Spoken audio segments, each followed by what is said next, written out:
The hardest part was not watching my marriage fall apart. It was watching my own parents lock their front door while my 2 daughters stood beside me holding backpacks full of everything we still owned. That sound of the deadbolt sliding into place echoed in my head for months. I remember staring at the closed door and making a silent promise to myself. One day, none of them would be able to pretend they had made the right choice. My name is Rachel Morgan, and until that afternoon I honestly believed family meant the people who stayed when life became unbearable. I was 35 years old, raising 2 little girls while working as an office administrator for a local construction company. My oldest daughter, Emma, was 9 and far more mature than any child should ever have to be. My youngest, Lily, had just turned 6 and still believed every bad day could be fixed with pancakes and cartoons. I tried my best to protect that innocence because the world was already preparing to take it away. For 11 years I had been married to Derek. From the outside, we looked like one of those ordinary suburban families everyone assumed was happy. We owned a modest house, drove reliable cars, attended birthday parties, and smiled through neighborhood cookouts. People complimented us all the time, saying we made marriage look easy. What they never saw was how lonely I had become inside my own home.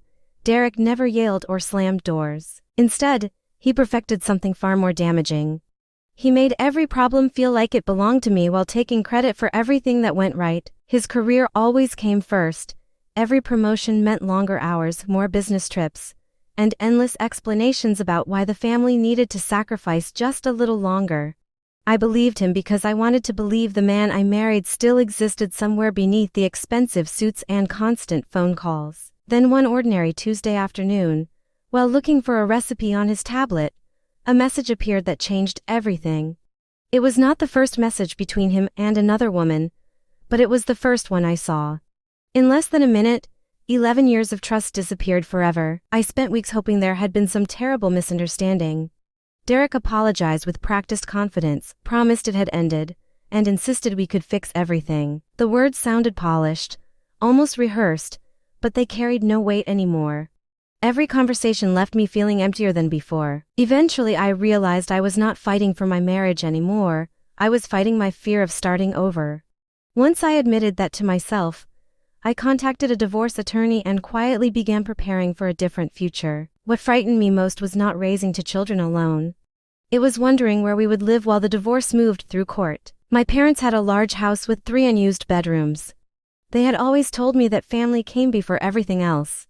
I believed those words enough to ask for help. When I called my mother, I explained the situation as calmly as I could. I told her I only needed a temporary place until I found an apartment. There was a long silence before she answered, and somehow I already knew what was coming. She told me she did not think leaving my husband was the right decision.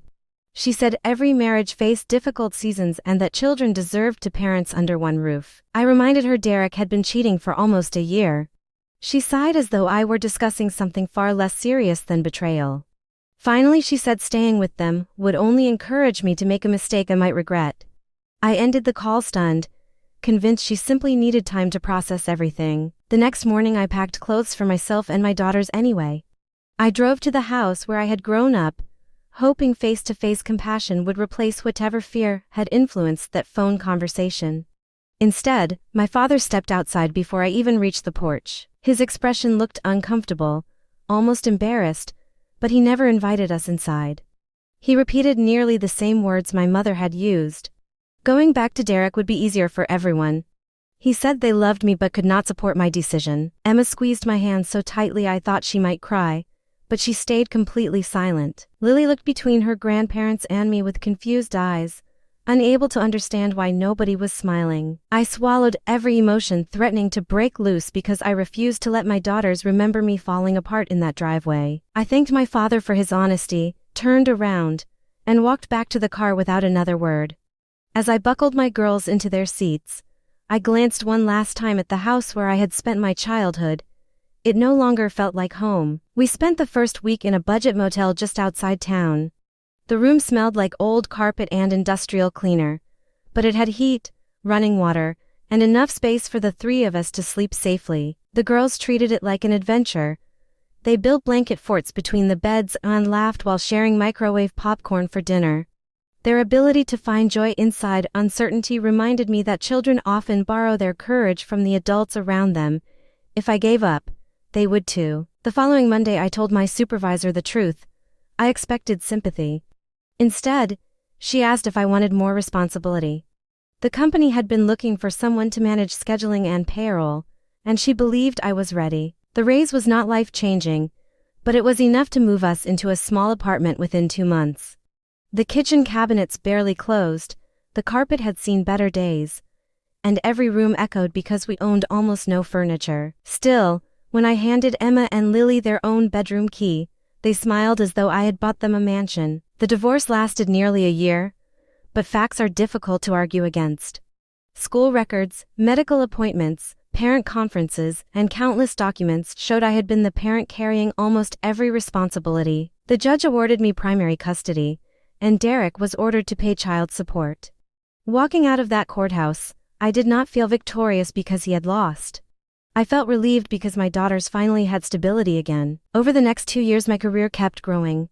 I earned promotions, completed professional certifications at night, and eventually became operations manager. We moved into a bright 3-bedroom townhouse, where Emma decorated her walls with bookshelves and Lily covered hers with colorful paintings. Every achievement reminded me of something important. Success is not revenge, it is freedom. Last spring, my mother called unexpectedly. She said the family missed me and hoped we could put everything behind us. I listened quietly before reminding her that when I needed help most, they had chosen comfort over their daughter. Forgiveness might come someday, but trust had been left on that front porch years earlier. Some doors close forever, not because of anger, but because peace finally lives on the other side. Today my daughters are thriving. Emma talks about becoming an attorney so she can help parents protect their children. Lily still believes pancakes can solve almost anything, and honestly, she is not always wrong. Looking back, I no longer think the worst day of my life was the day my parents refused to help me. It was the day I discovered who would never walk beside me. Once I accepted that truth, I stopped waiting for rescue and started building a life no one could ever take away. Sometimes the greatest revenge is quietly creating a future so full of peace that the people who abandoned you become nothing more than distant memories.